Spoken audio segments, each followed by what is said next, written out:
မင်းညာချန်ပီယံလိမှာရွေမထွတ်မနိုင်ဘူးလို့ဒါကျွန်တော်ပြောခဲ့တယ်ဗောနော်အဲ့တော့ဒီနေ့ညမှာလည်းဒါကျွန်တော်တို့လက်ရှိချန်ပီယံ PSG နဲ့လီဗာပူးပွဲကိုဒါကျွန်တော်တို့ပွဲကောင်းပြောပေးပါဗောနော်အားလုံးပဲမင်္ဂလာပါကျွန်တော် FND 7 page ကနေပြန်လဲကြိုဆိုလိုက်ပါတယ်နော်အဲ့တော့မနေ့ညတော့ဒါကျွန်တော်ဗီယမထွတ်နဲ့ဘိုင်ယန်မြူနစ်ပွဲမှာတော့ဒါကျွန်တော်ဘိုင်ယန်မြူနစ်ပေါ်ဒီခတ်မှန်ပေးခဲ့တယ်ဗောနော်ကျွန်တော်ပြောခဲ့တဲ့အတိုင်းမှာကာဗီယာနဲ့အာနိုဘတ်ကနေဗီယမထွတ်ဒုက္ခပေးမယ်ဆိုတော့တကယ်ပဲဒုက္ခပေးသွားတာဗောနော်ညီကိုတို့အားလုံးဘိုင်ယန်ပေါ်ဒီနဲ့အဆင်ပြေခဲ့တယ်ကျွန်တော်ရဲ့ VNB ရောင်းပွဲတော့မနေ့က9ရက်ဆက်နိုင်ခဲ့တယ်ဗောနော်ကျွန်တော်မနေ့ကအာဆင်နယ်9အောက်ပေးခဲ့တာဗောဒီပွဲကောအဲ့တော့ဒီနေ့ညမှာလည်းဒါချန်ပီယံနှစ်ပွဲတွေကတပွဲကိုဒါကျွန်တော်တပွဲကောင်း VNB ရှိပါတယ်ဆက်သွယ်ခြင်းညီကိုဒါကျွန်တော် free tactic မှာ channel ကနေဆက်သွယ်လို့ရလို့ဒါကျွန်တော် bio မှာတင်ရတဲ့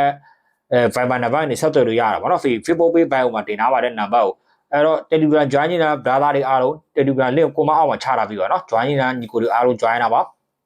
အဲ့တော့ဒီညဗုဒ္ဓနေ့ညမှာတော့ဒါကျွန်တော်ဒီလက်ရှိချန်ပီယံ PSG နဲ့လီဗာပူးပွဲမှာတော့ဒီလက်ရှိချန်ပီယံ PSG က1.60ပေါ်ဒီဈေးနဲ့ဒီဂိုးမောဈေးကတော့340ဆိုတဲ့ဈေးတိုင်းကိုဖွင့်နေတာတာပေါ့နော်အဲ့တော့ဒီနှစ်သင်းကပြီးခဲ့တဲ့နှစ်ကလည်းတွေ့ဆုံပွဲပေါ့နော်ပြီးခဲ့တဲ့နှစ်ကတော့ဒီ PSG ပွဲမှာလီဗာပူးနိုင်ပြီးလီဗာပူးပွဲမှာ PSG နိုင်သွားတာပေါ့နော်အဲ့ဒီတော့ကလည်းဒီ PSG ပွဲမှာက PSG ပိုကောင်းခဲ့ပြီးတော့လီဗာပူးကနိုင်သွားတယ်လီဗာပူးပွဲမှာလည်းလီဗာပူးတောက်ဆော့ဖိနေပြီးတော့ဒီကမ်ဘယ်လီရဲ့တစ်ချက်တို့အလုံးလားPSG နိုင်ပြီးတော့အချိန်ပေါ်မှာပယ်နတီမှာလီဗာပူးပြုတ်သွားတာပေါ့နော်အဲ့တော့ဒီနေ့တင်းဒီပထမဆုံးအနေနဲ့ဒါဒီဘွဲကိုတော့ဒါကျွန်တော် body ဈေးပဲသုံးသပ်ပြီးမှာเนาะ body ဈေးမှာတော့ဒီ PSG ပေးရတဲ့ 1.60 ဈေးတန်းကတော့နည်းနည်းလေးတော့ကျွန်တော်တိတ်မကြိုက်ဘူးเนาะဘာကြောင့်လဲဆိုတော့ဒီလက်ရှိခြေစွမ်းရကို PSG ကခြေစွမ်းရကိုပုံရဲရအောင်မှာလက်ရှိနေထားမှာ level တစ်ခုရှိနေတဲ့အတင်းလက်ရှိကမှာအိမ်ဝင်းပါเนาะလီဗာပူးကလည်းအတင်းကြီးဖြစ်နေတဲ့ဆိုတော့ညာလည်းလက်ရှိမှာပုံရဲတော်တော်ကျဆင်းနေတဲ့အတင်းဖောင်ပြနေတဲ့အတင်းပေါ့เนาะပြီးခဲ့တဲ့ပွဲမှာလည်းမက်ဆီဒီကို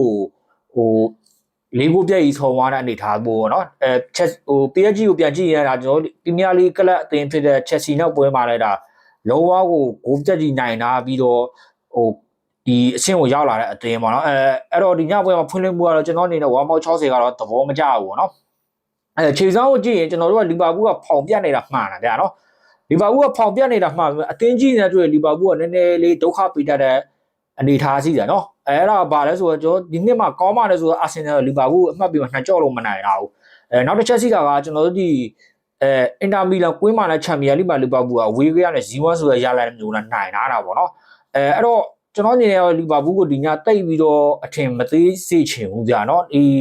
နောက်တစ်ချက်ရှိတာကကျွန်တော်တို့ဒီကျွန်တော်အရှိမကျွန်တော်ဗီဒီယိုတွေနားထောင်မှုတဲ့ညီကိုတွေဆိုသိတယ်နော်ကျွန်တော်အရှိမပြောခဲ့တဲ့အတိုင်းမှာအတင်းတင်းကကြီးနှက်ကြက်တဲ့ရောက်လာပြီဆိုရင်player weightတွေပောက်ကွဲတဲ့အနေအထားမျိုးရှိတယ်ဆိုတော့လီဗာပူးမှာလည်းတကယ်အစွမ်းစားစီးတဲ့ player တွေတပုံကြီးပဲเนาะဒါလက်ရှိအသင်းနီးပြားနဲ့ဖောက်ပြနေတာတပိုင်းပေါ့เนาะအစွမ်းစားစီးတဲ့ player တွေတပုံကြီးအဲ့တော့ဒီ PSG ကိုပြန်ကြည့်မှဆိုတော့ PSG ကလည်းဒါလက်ရှိမှာ form တော်တော်ကောင်းနေတဲ့အသင်းပေါ့เนาะနောက်တစ်ချက်ရှိက PSG ကကျွန်တော်သတိထားမှာ Newcastle လို့အသင်းမျိုးကိုအရေးကြီးတဲ့အချိန်မှာ1-1နဲ့တေကြရတဲ့တပေါက်တော့ရှိတယ်ဗောနော်ဒါလည်းအရေးကြီးတဲ့အချိန်မှာ1-1နဲ့တေကြရတဲ့တပေါက်တော့ရှိတယ်နောက်ပြီးတော့ဒီမိုနာကိုနောက်ပွဲမှာလည်းဒါသူ့အနေနဲ့တက်ခဲ့တယ်ဆိုရင်မှ PSG ကကျွန်တော်ထင်တာကတော့မနစ်ကတော့အားကောင်းမနေဘူးလို့ဒါကျွန်တော်မြင်တာဗောနော်အဲ့တော့ဒီနေ့ညမှာတော့ဘယ်လိုဖြစ်လာနိုင်လဲဆိုတော့ကျွန်တော်ကတော့ဒီညကို boogie flow ပွဲမျိုးဖြစ်လာနိုင်တယ်လို့ဒါကျွန်တော်မြင်တာဗောနော်ဘာကြောင့်လဲဆိုတော့1.60 ဈေးတန်းကြီးကမဟုတ်ဘူးဗျာနော်1.60 ဈေးတိုင်းကိုကျွန်တော်မကြိုက်ဘူးခြေစွမ်းရကြိုက်တယ်ဆိုတော့ညီကိုတွေကြတော့ PSG ပေါ်နေကျွန်တော်တို့ဒီည PSG ကိုမကြိုက်ဘူးเนาะ PSG ဘက်ကန်နေတာကျွန်တော်လီဗာပူးဘော်ဒီကြိုက်တယ်နောက်ပြီးတော့ brother တို့မှတ်မိပါမသိဒီကျွန်တော်တို့ဒီကမ္ဘာကလပ်ဖလားချန်ပီယံဘိုလူပွဲမှာ PSG က Chelsea ကို 1.50 ပေးပြီးတော့တကဘာလုံးဈေးလိမ်ခဲ့တဲ့ပွဲမျိုးရှိခဲ့တယ်ပေါ့เนาะအဲ့တော့ဒီညပွဲရဲ့ဒီ 1.60 ဈေးတန်းကတော့ကျွန်တော်အနေနဲ့သဘောမကျဘူးဒီပြီးခဲ့တဲ့ Chelsea ပွဲတော့ဒါChelsea ကိုတော့ဒီလောက်ဝယ်ပေးခဲ့တဲ့1.60 လောက်ပဲပေးခဲ့တယ် PSG လီဗာပူးတော့ဒီလောက်ပဲပေးခဲ့တဲ့ဆိုတဲ့လူတွေကတော့ဒါထားရဲပါတော့เนาะကျွန်တော်မြင်ရတော့ဒီညပွဲကိုဘူကီတွေသဘောအရန်ကောင်းနေတယ်လို့ဒါကျွန်တော်မြင်တာပေါ့เนาะအဲ့တော့ PSG နဲ